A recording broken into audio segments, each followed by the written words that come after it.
Hello and welcome everyone to episode 26 of One Piece at a Time, the One Piece read-through podcast where we read and discuss 5 chapters of the One Piece manga each and every week.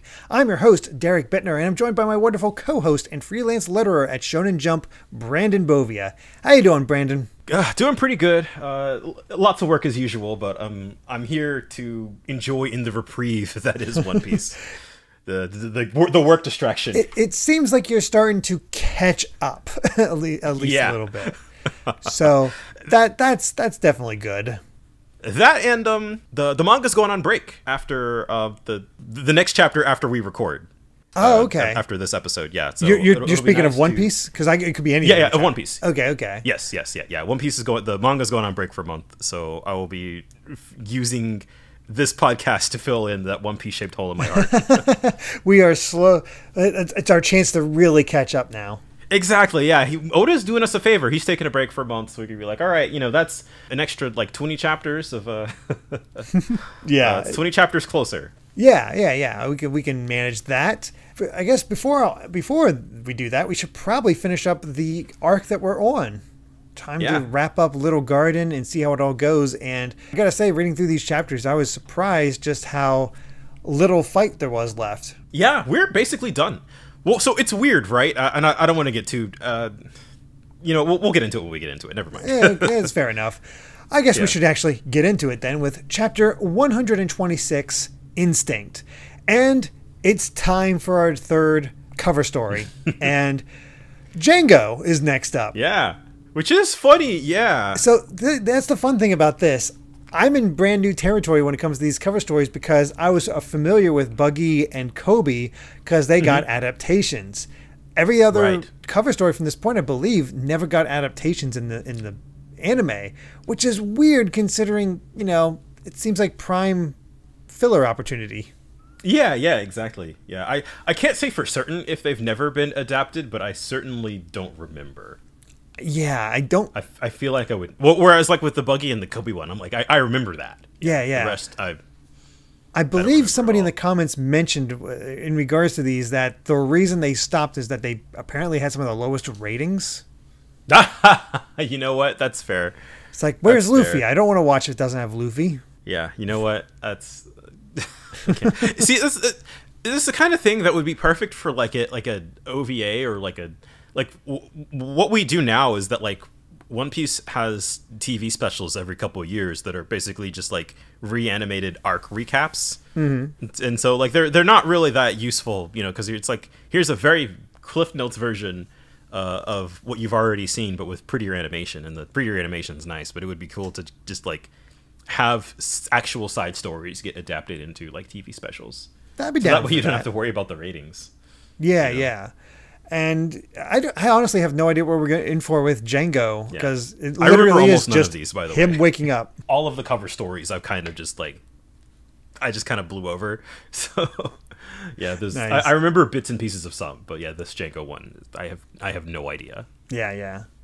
Cool. I mean, it's funny we're going back all the way to the third arc? Yeah, basically. And it's funny when you think about it, because after they don't want to spend too much time on this, but after we beat Django, that was it. There was no sort of resolution for that character. So it's funny that we see him wake up after everybody's long gone.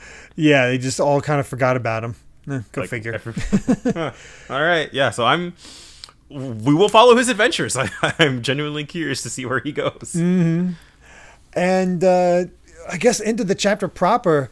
We got that burning inferno thanks to Usopp and Luffy. Great visual. Dear God. And it's just see them all caught in the middle of the flames. Meanwhile, Mr. 3 just screaming, "I'm burning up," because he was surrounded by that wax. Yeah, I'm on fire. And I love Luffy's mention. It's are they going to be okay? I'm I have no idea. Really, they shouldn't be.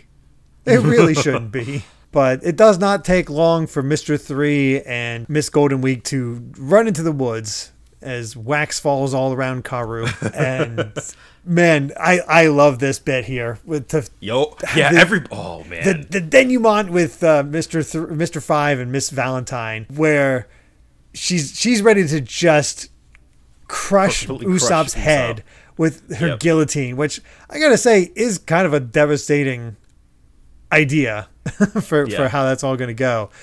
But then the girls coming out with the save, both smacking her at once and knocking her flat. What I want to know is, so like, well, I guess, yeah, like if Miss Valentine can change her weight, like what weight was she at when Nami and Vivi hit her?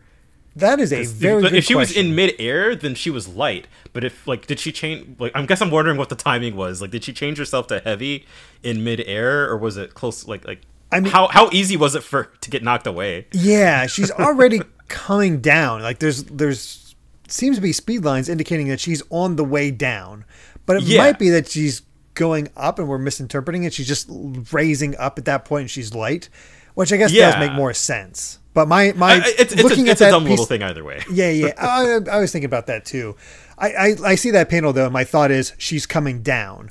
But I guess it is more likely she's coming up because I don't think she'd be knocked away that easily otherwise. Yeah, exactly. Yeah. So that's just what it would make sense to me, but not hugely important. I love how Usopp is also just like not impressed looking at the burnt up Nami and Vivi, who had a lot of their clothes burned away. He's just like, be lucky you're for some alive. reason, Nami specifically, Usopp, my goat, he's just doesn't even miss a beat. Yeah, it's just like whatever. It's like Vivi's outfit is pretty much intact. She's like has a few tatters. Nami's lost her entire shirt. And, you know what? I pretend I do not see it. Yeah, do we want to mark this is the beginning? I think this is the beginning. I think so. Yeah. Well, yeah. I think it's the beginning. More so once Sanji gets here, and then it just kind of Yeah, that makes sense. I don't remember having the brawl having so much detail in the anime. Let's put it that way. You know what? Yeah. I think they toned it. I certainly don't recall down a little bit, but God, Usopp again. Honestly, the MVP of this fight, this entire fight. Yeah. Oh my God, this was so cool. Because Luffy might have been the one that lighted it on fire, but he's the one that set that whole thing up and really took down Mr. Three's armor, freed everybody, and takes down Mr. Five. But using his lies, I'm like, oh, hell yeah. He says, he's going to fire his exploding star. And then, Mr. Five's just like, you fool. And it's like, just kidding. It was a pepper sauce. He's just all on fire. That close-up grin. Oh man, yeah. I'm proud of how far our boy has come in such a little time. Mm-hmm. Although it was not going to end well for him, considering he was about to get completely blown up with a full body blast. But Zoro out here with the save with his flaming onigiri. Jeez, I love it. Yeah, just cutting him up and setting him on fire. Just holy crap. You know what? I'm happy. Like everybody got to be cool for these past couple pages, and it's just like that's a really satisfying way to end the fight. Yeah, it is. Not one character missed a chance to be just freaking awesome. The whole set. It's something you don't see a lot in other manga, at least to my recollection, with these type of things. This like I don't know if I guess it's like it's kind of a team fight, but like it's more of a team finish. Yeah. I'd say it's more of a team finish because just how they all just complemented each other so well. Last week, seeing Usopp and Luffy fight together was pretty cool, though. Like, I don't think that's a thing that usually happens. Yeah, it is. Man, it is really noticeable looking at the other two. Like, Zoro just looks a little charred, but not losing any clothes at all. The most you'll see is where he actually cut himself. Yeah, jeez, man. Gotta preserve that detail. Yeah, yep, you gotta have that. And that just leaves Luffy and Karoo chasing after Mr. 3 to take him down. And we get one final tactic by 3, the Wax Mansion, where there's just tons and tons of wax Mr. 3s all spread out through the forest. And he's like, all right, you got to pick one. Who is it? Who's the real one? And as soon as you pick the wrong one, I'm stabbing you in the heart. There's no way you can take me. I'm too smart for you. A lot of talking smack at this point in the fight. Like everything has gone wrong, and so I appreciate you, Mr. 3, for trying one last time to get one over on him. Mm-hmm. Yeah, but of course, I love to no avail. I love just the quick setup and payoff. Is like, you're just a powerful oaf who acts only on instinct. And of course, Luffy does the gum stamp. Gets him right in the face. Right in the face. I think strong enough to like break the tree behind him. Yeah, you can see the tree crack behind him. Like, he took him out. And so he's like, how did you know? Instinct. Hell yeah. The thing I was going to bring up when we started recording was that, like, last week, after we had recorded the previous episode, but before this one, another friend of mine had, like, discovered that there's, like, a secret third English One Piece dub, you know, not from 4Kids, not from Funimation. And it was an English dub dubbed in Singapore. And the clip that they showed was this scene, and I was like, I remember this scene, and obviously the dub for the Singapore dub is horrible, but it was them sending that clip to me. I was like, oh yeah, this part, but like, wait, how does this happen again? Like, I couldn't connect the dots between, you know, Mr. 3 getting the mess smacked out of him, and like, I was like, how do we get there again? So there you go. It's funny that another thing I noticed, it's completely unintentional, but man, it's funny how the M's look like 3s. Yeah, it just happened to be that way, but yeah. Also, I love that Karu even gets a victory, and he's the one that takes down Miss Golden Week. Just a quack. Yep, that's all it takes. And then we ended off. There's still one more member of the crew we need to see, and it's Sanji. Not here to be the last minute victor or anything like that. He just sat down and enjoyed some tea. Yeah, it was because last time he found the little like wax house, and he was like, oh, that's weird. And so next thing we know, he's having tea, and he's just like, oh wait, I shouldn't be wasting time. And then that's when we get a phone call from a I love that Sanji, he picks up the phone and he's like, hello, this is Restaurant Le Crap. Yeah, would you like to make a reservation?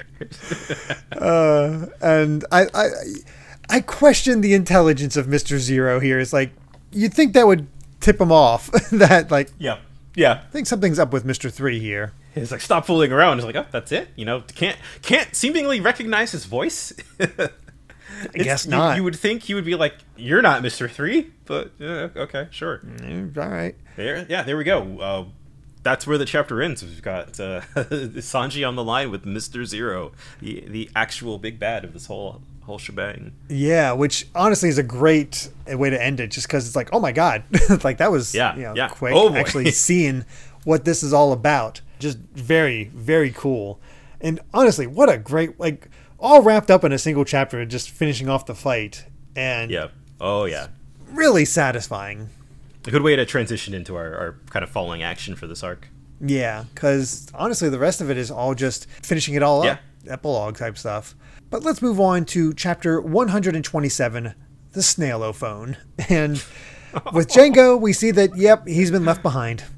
Yeah, just by poor guy. Yeah, I seen him in the distance. He's just like, don't leave me. Yeah, that's a problem. So, by the way, did the cat flag always have tears under its eyes? Is that a new thing because of the defeat? Good question. Yeah, I wonder about that. I have no idea, but either way, I'll have to look into that.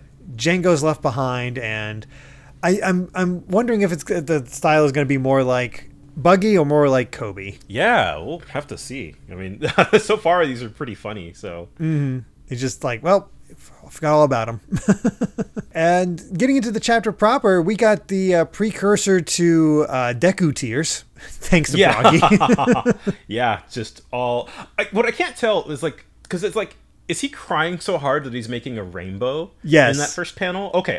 Yeah. I was like, was the rainbow there just always? But no, he is crying so much that it's creating a rainbow.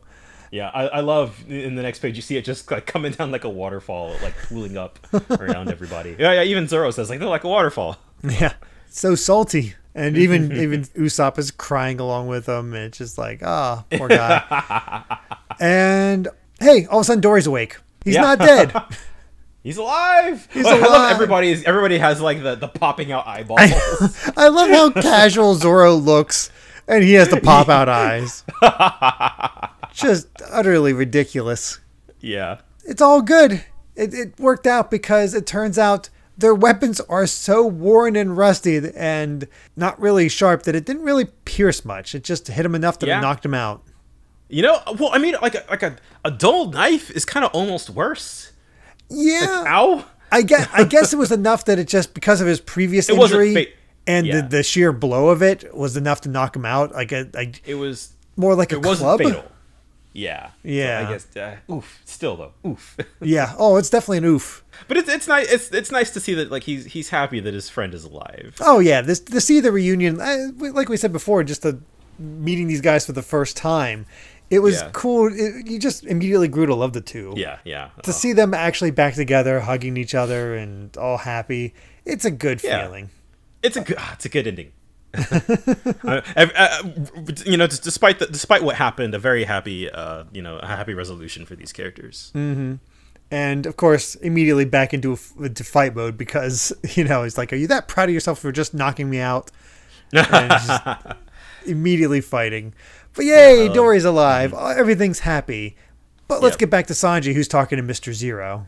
Man, this is such a great scene. Oh yeah. Just seeing how Sanji kind of plays it, and he's like, because he's the one working with kind of the least amount of information compared to everybody. He's not interacted with Baroque works at all. Yeah, he has no idea what's happening. But I mean, I love how like he picks on it pretty easily, and he's like, oh wait, Mr. Zero is the guy that is the leader of Vivi's enemies, so he must be one of the 7 warlords. It helps that Sanji tends to be one of the smarter members of the crew.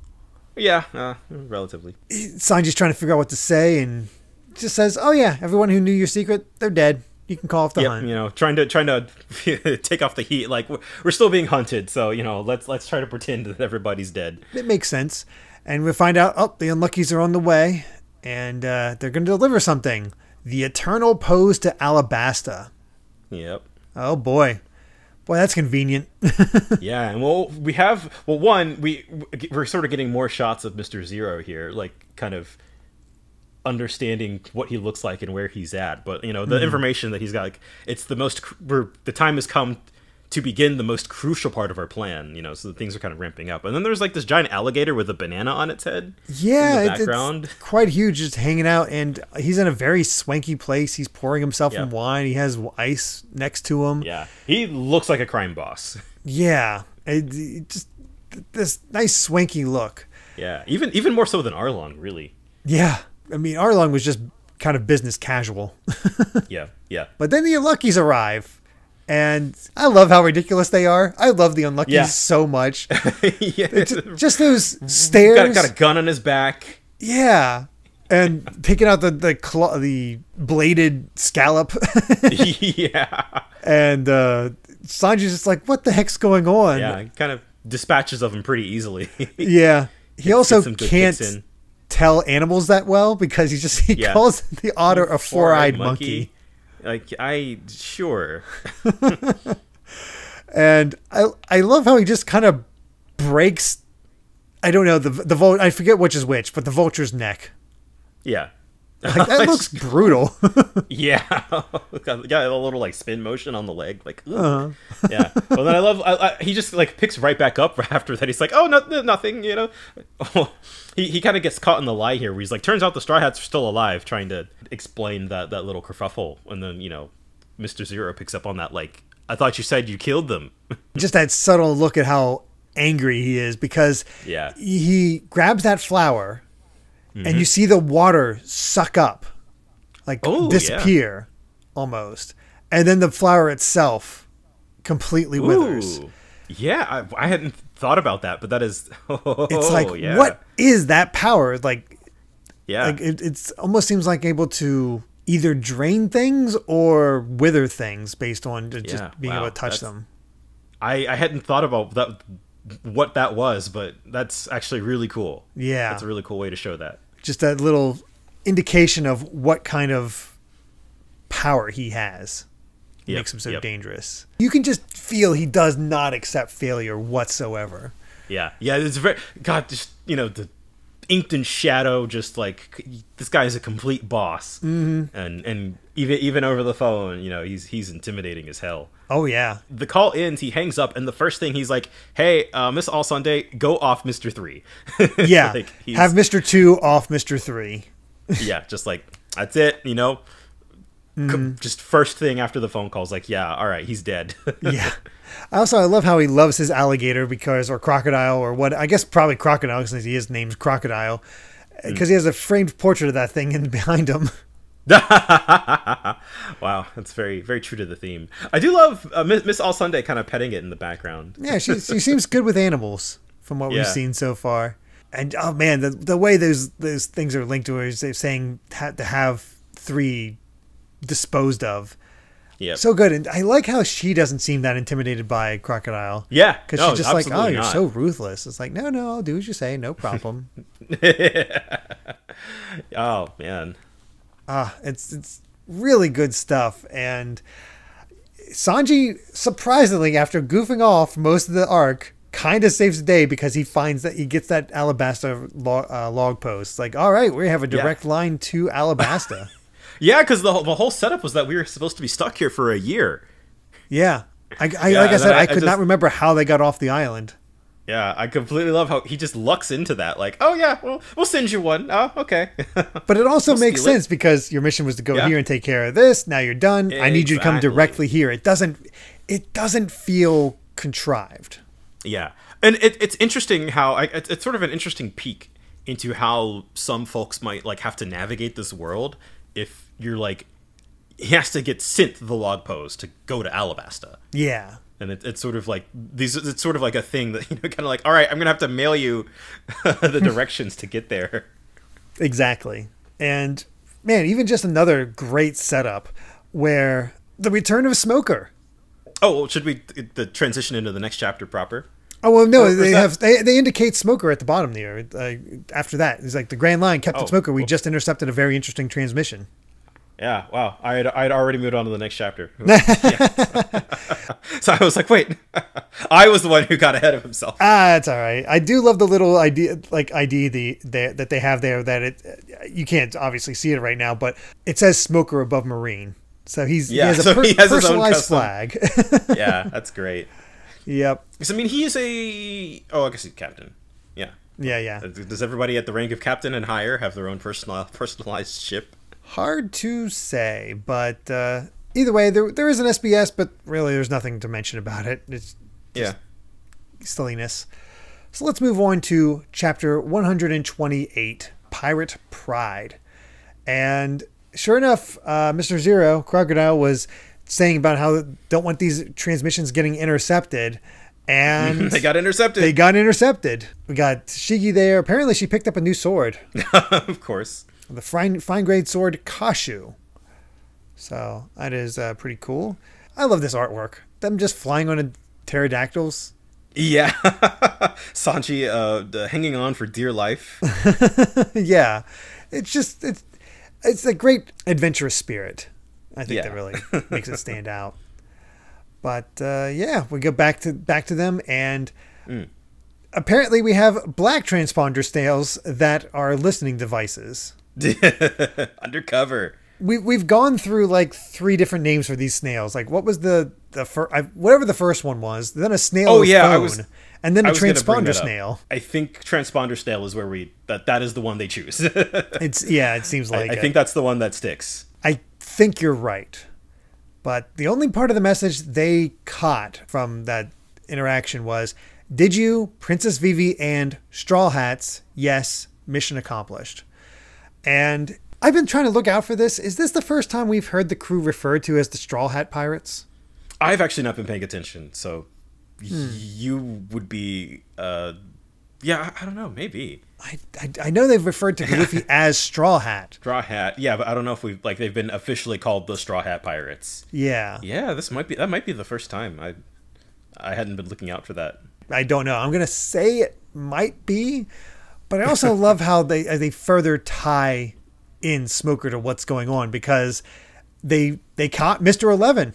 We found another Baroque Works agent, and boy, they are not subtle, because the one on his cheek is around his nose, like, yeah, it's like I love it. Mr. Levin's like, no, the criminal organization, never. That would be absurd.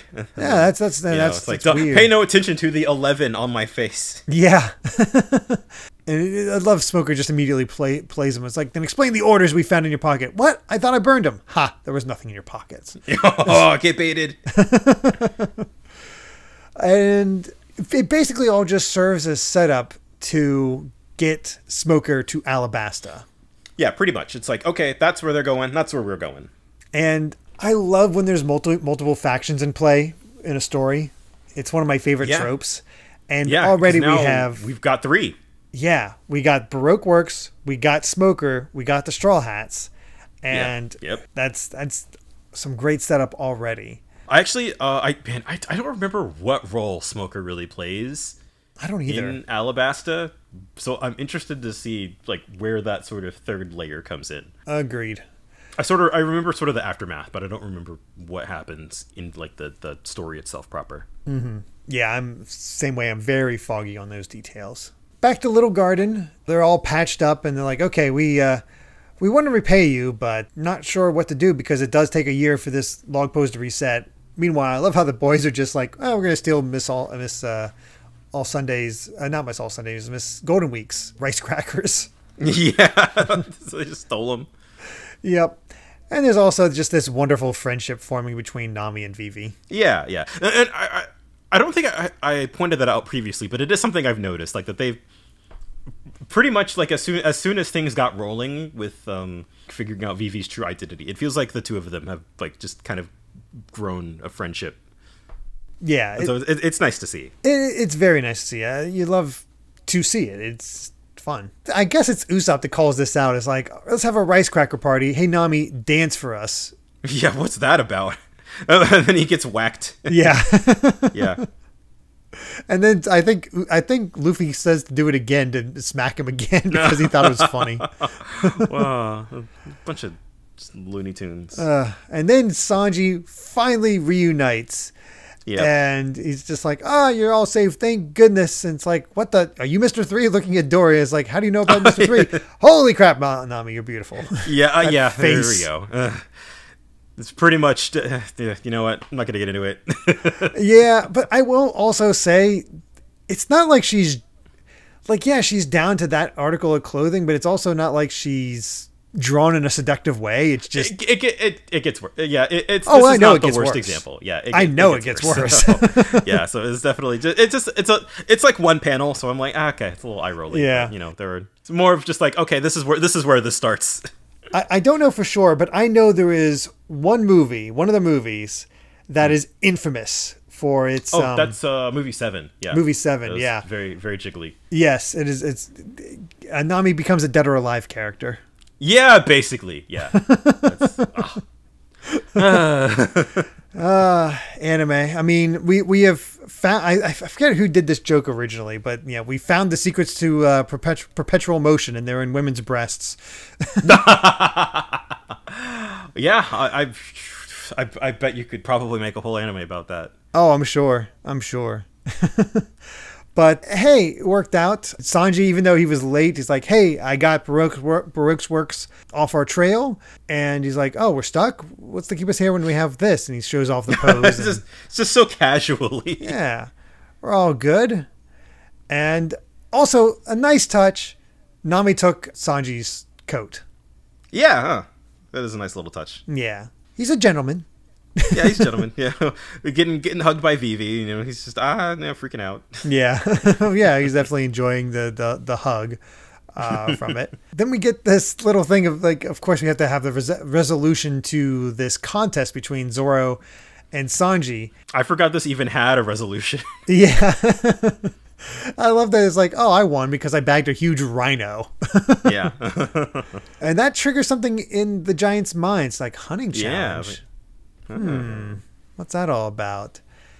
And, you know, they all say their goodbyes. They're both like, okay, they're our friends, but we can't let them go by themselves with that monster. Whoa. And it's like, our weapons been with us. They've had good lives, but if it's to help ominous. Them, it's worth it. I'm wonder what's up with that. Yeah, it does make you curious about like what the setup is. There we have it. We have the Triceratops, who was considered a rhino, and next to the T-Rex that Sanji calls a lizard. It's just like, which one's bigger? And they actually cut them up and they got loaded up with meat to eat. Hey, yeah. They can't carry any more. Good to have. There you go. Might as well cut up giant animals to have it in reserves. That's Oregon Trail logic right there. Yeah. Like, we just enjoyed the shooting right. mini game and just like, all right, well, I have 300 pounds of deer meat or animal meat. I only can hold 40, but it's fine. Yeah, that's fine. As they're setting sail through to the main ocean, Dory and Bragi are flanking them, looking like, I feel like it's like some sort of Greek thing. Like, don't they have like two giant statues outside of a harbor? Just a subtle little thing akin to that. Yeah. They just have this grand declaration. There's one big reason that you little people can't reach the next island. You risked your lives to defend our honor. Now, no matter what, we will allow no enemy to trample on our friend's pride. Have faith in us and sail straight ahead no matter what happens. Yeah, God, the way that they're like, of course, no questions asked. Like, all right, you got it. And sure enough, a thing called the Island Eater appears, and it is huge. It's ominous, just like the way like the eyes kind of poking out under the water. Yeah, and how it dwarfs even the giants. I love the scale of it all. Just like seeing the Going Merry, just like in sort of the same spread as the giants and this Island Eater. The giants just look cool, whether it's their posing or their faces. What a way to end this chapter. It's just cool. So let's go ahead and move on to chapter 129, straight ahead, as we get more of Django's Dance Paradise. The onion appears. Yep. And he's just eating, Yeah. Hanging out. I love and Onion finds it. I love that. Just like pointing, like Yeah. Also, just trying to enjoy a meal. Yeah. It honestly looks like a pretty great meal. He's got like eggs and fries and fish, rice. It's looking pretty good. Plus, he's in with the hip new stuff. At least the restaurant is, because Dosakoi Panda's back. Yeah, that's an expensive bowl. I love the implication that sumo wrestling exists in the world of One Piece. It wouldn't surprise me.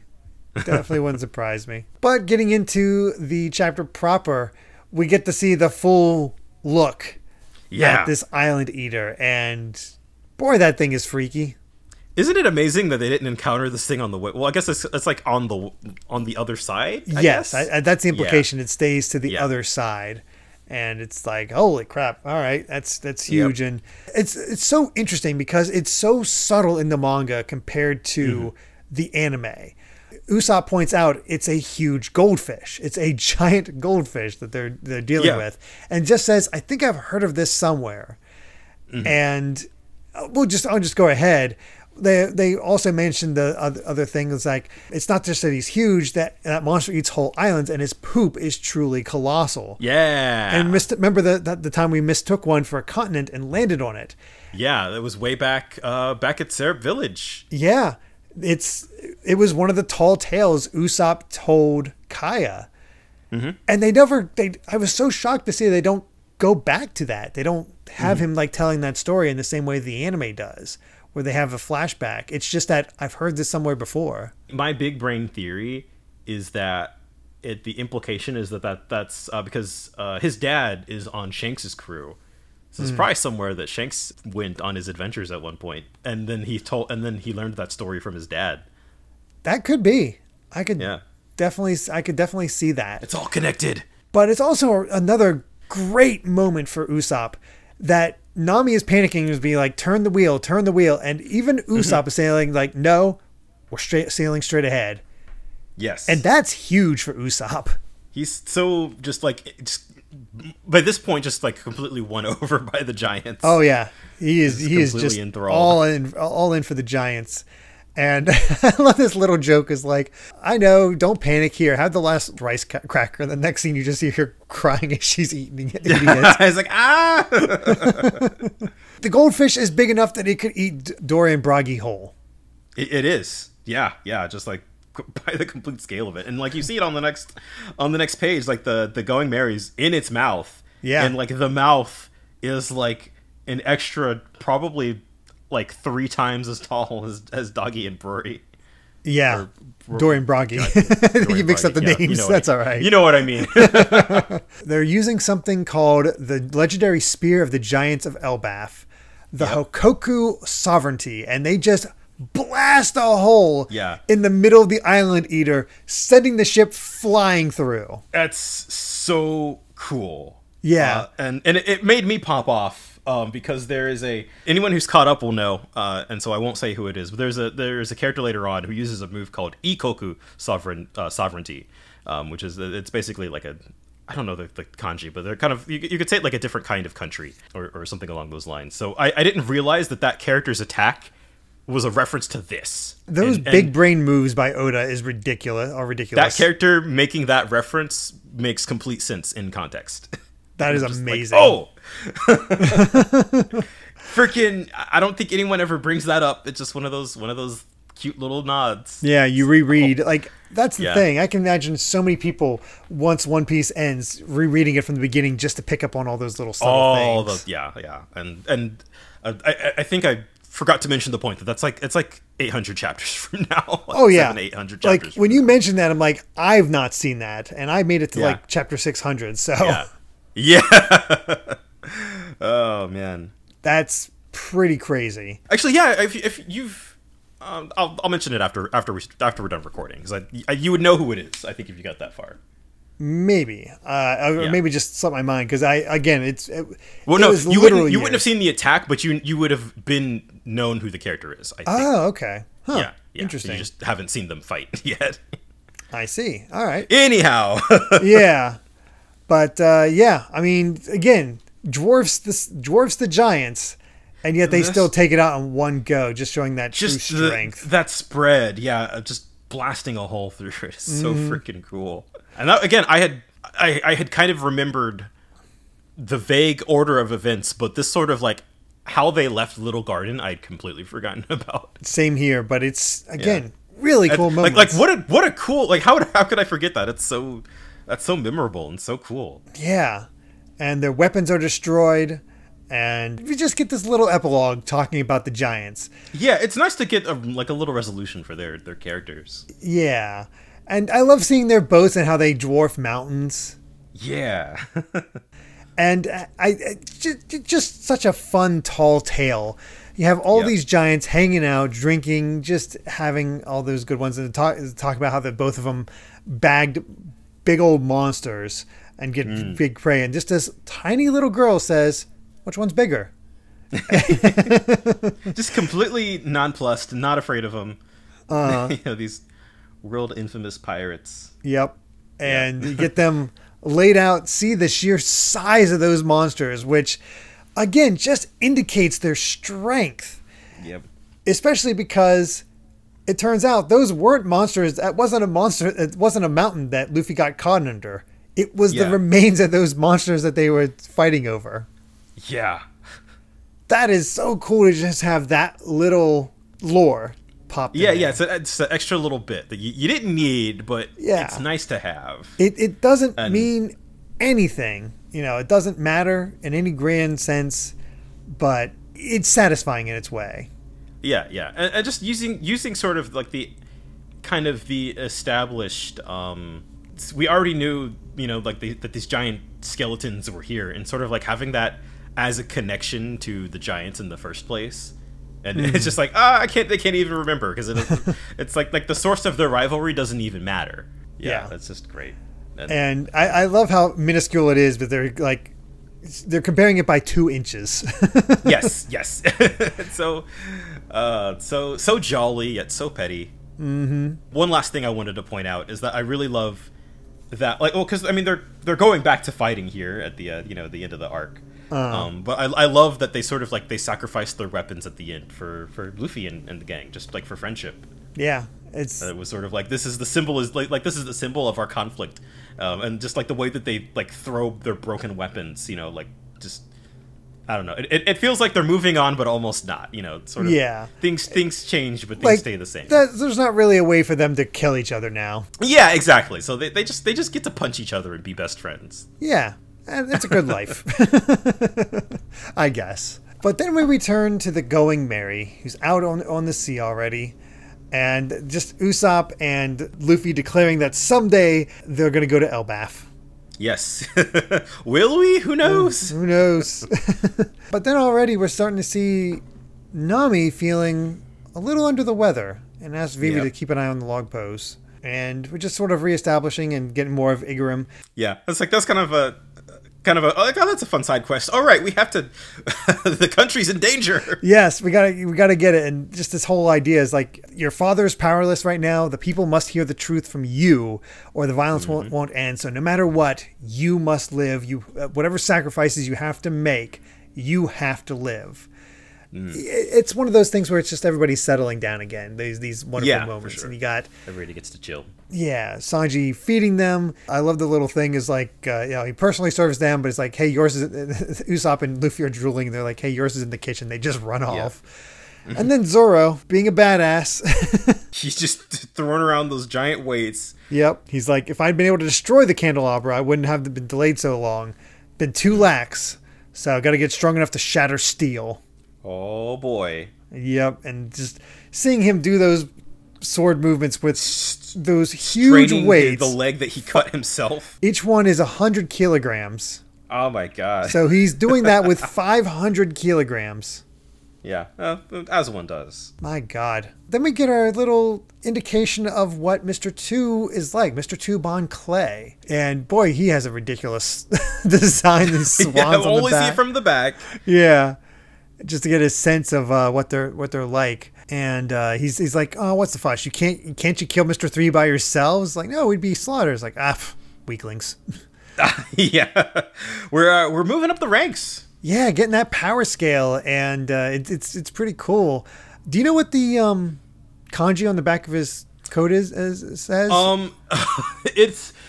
That's a rabbit hole that I think I'll wait until we see that character again. Okay. But it says it's like the name of his. It basically says Okamado, which is like the sort of his karate style, basically, but is also very tied to what that character's appearance and personality is like. And explaining what that is a whole can of worms. So that is true. We'll do it later.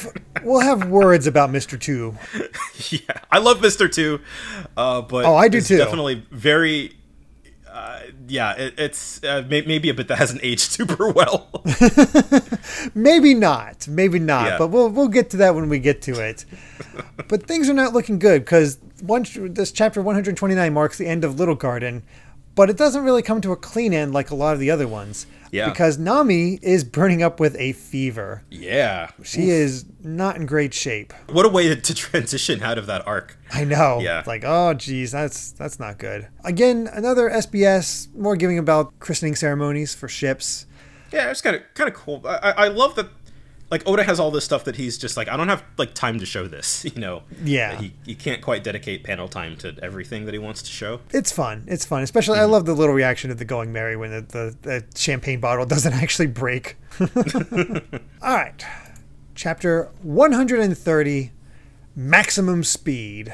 Maximum Speed. And Django, just as weak as we were saying, because he's getting chased out of town. By the three boys. By children. Yeah, by the children he already like beat, basically. Yeah. He shouldn't be afraid. You know, like Usopp's gone, Zoro's gone, you know, all of the ones who are actually a threat are gone. But so he could probably like hit the children back or whatever, but yeah. That's the sense you get it. But maybe he's just like, well, I'm not with the crew anymore, so I don't care. But into the chapter itself, Nami is sick in bed in her room, and of course, Sanji's freaking out. Yep.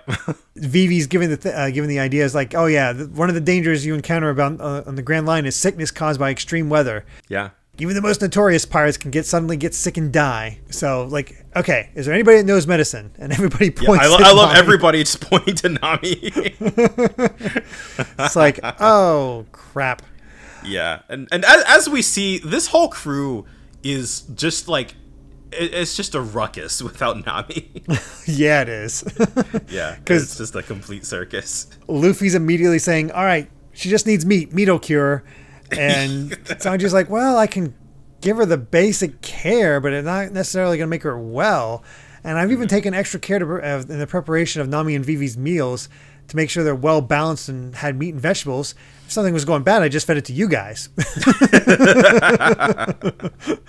I love that little detail where Luffy's like, hey, it still tasted pretty good, and Usopp's offended. Yeah. You know, that is...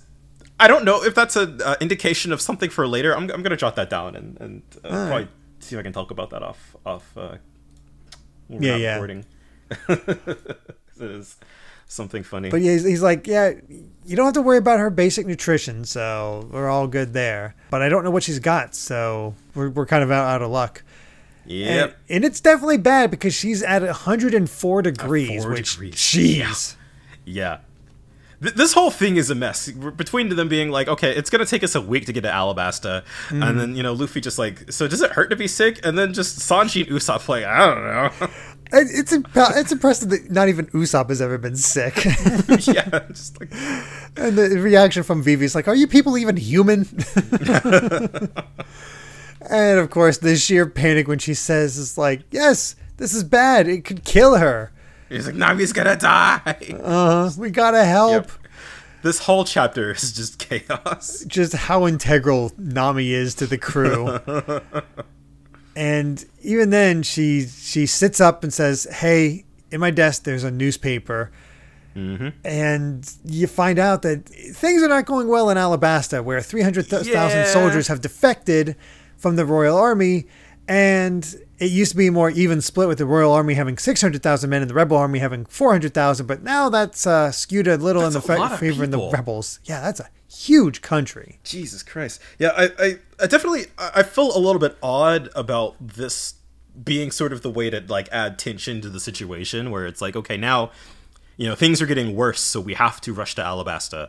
I guess the character's sort of like, we're just sort of finding out now what sort of the stakes are in the war and what I guess the balance between each sides, and now having no connection to that, and now going from having no connection to the tide has shifted is like, oh okay. Yeah, it's a bit sudden, but it's also like Nami did specifically hide it from her, and I guess it kind of, as we'll see, it kind of makes for there's nothing you could do about it anyway. So no need to make Vivi worry more. Right. But also nice that she's looking out for her. Yeah, again, shows more of that friendship between the two, and also like how selfless Nami is in this situation. But also, as we'll see later, creates a character beat for Vivi. Because she has this whole thing, is like, okay, Nami's sick, but I got to end this war because, all my people are just going to be killing each other. Yeah, and Crocodile's going to take over. Yeah. She comes out, and Zoro's just like, what are you looking at? What? The ship's going straight ahead. Straight ahead according to what? You have to look at the log pose. Oh, my God. It's like, why would you put Zoro in charge of directions? Yeah, I love Nami I can't take this. My head hurts. Just like, oh, poor girl. And even just, again, the impressiveness of Nami, where she just, she's sick, not feeling well, and she just notices the air is different. Yeah. And she's, calls all the others out. Apparently they're going to make a turn to the south. She just feels this big wind coming up. And I also love this little subtle thing of, not even subtle, but Luffy just going up to her and putting his hand on her head and getting burnt. Yeah. It's a nice way to show how Luffy cares. Yeah, he even if he's, a complete goofball while doing it, but he's trying to care. Shows how he cares in a very odd way. Yeah. So they're all taking care of that. Nami's barking out orders. And Vivi's just like, I have to get back to Alabasta. And she finally comes out and makes an announcement.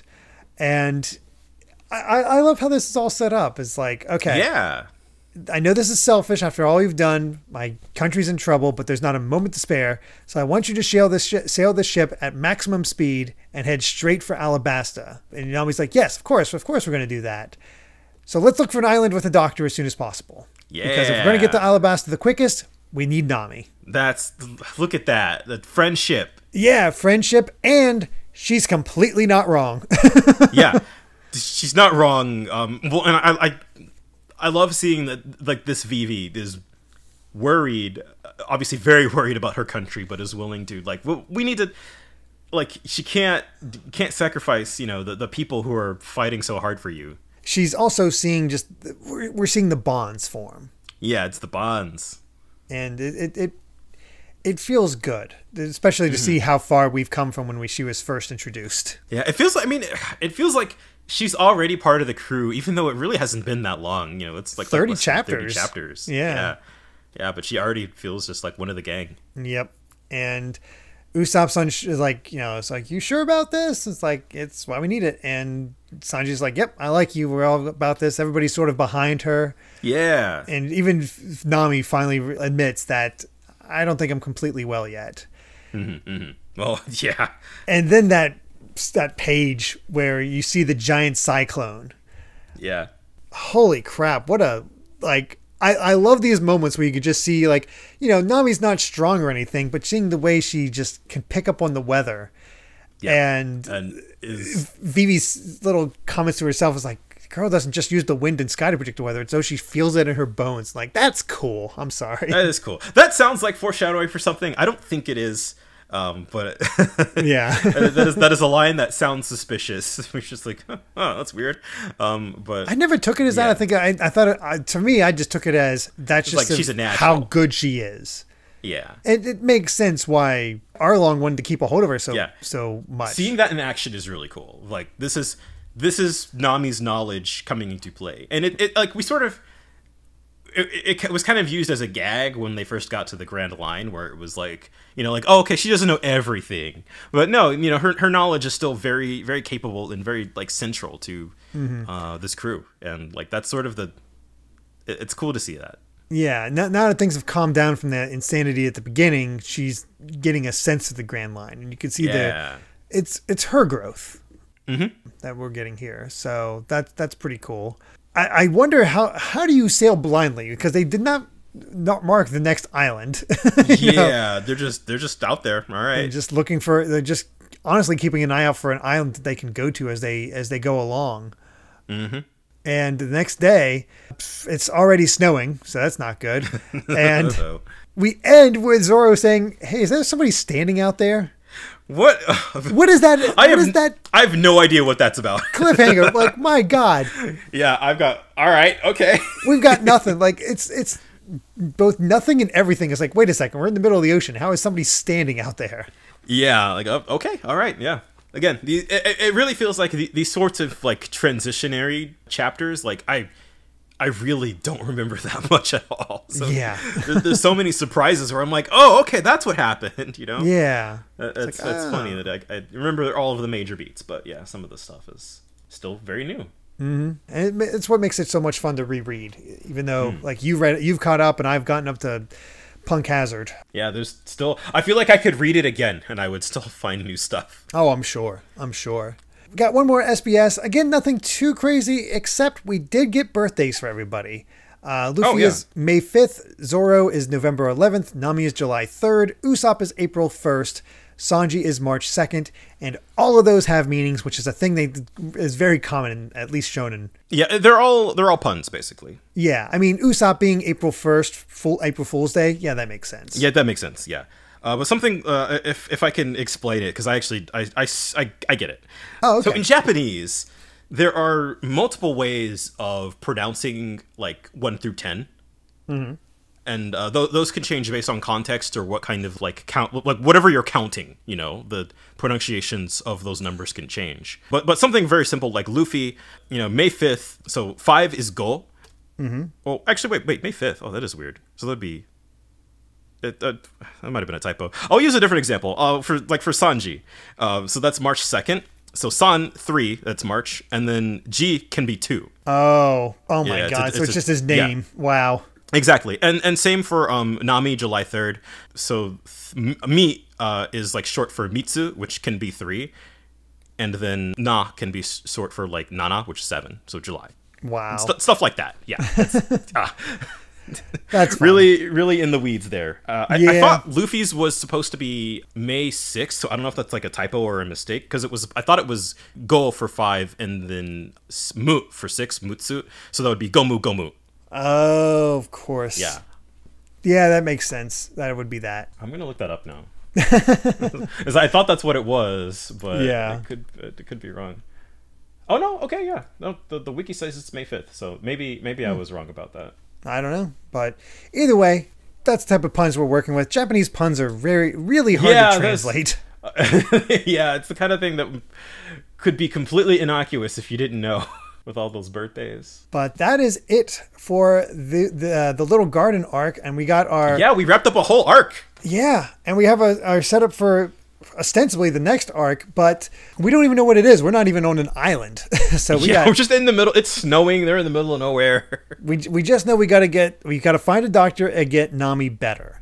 And honestly, I like the arc coming up. Yeah, I remember very little about this one, so I'm excited to hop back into it. I remember the basics, and I remember some of the obstacle. We'll put it this way. Yeah. We'll put it that way. The obstacle, just so we don't completely throw it off. For people who have not read before. And I remember having a good time. So it'll be fun to see the manga differences this time around and see all of that. But with that, but I believe with that, we've said all we've wanted to say about chapters 126 to 130 of One Piece. Thank you so much for listening, and you can find more of my ramblings and stream VODs over at BitNerd Games on YouTube or BitNerd with an underscore at the end on Twitter. And Brandon, where can everybody find you at? I'm at Brandon Bovia on Twitter. Talk about all the usual anime, manga, games, and my job. I had some work-related announcements to go up today, but I don't think they're anything too crazy.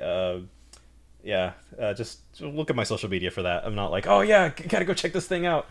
I'm just plugging away on all the usuals, basically. Yeah, getting caught up and putting out the consistent good content. So definitely check out Brandon. Enjoy that over there. And if you'd like to help us out more, you can support the podcast over at patreon.com/Derek Bittner. That's DERRICKBITNER to listen to the next episode 3 days early. And make sure to return next time as we discuss chapters 131 to 135 of One Piece. Until then, my friends, bye. Remember to take life one piece at a time.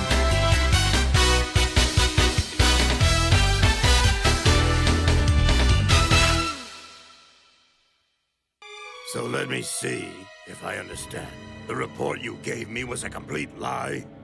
Well, yeah. When you put it that way, I guess the report wasn't the truth. But now I've gotten rid of that straw hat for sure, so there's no need for you to send anyone else after him or the others. Very well. Take the pose and head straight to Alabasta from there immediately. Do you understand me?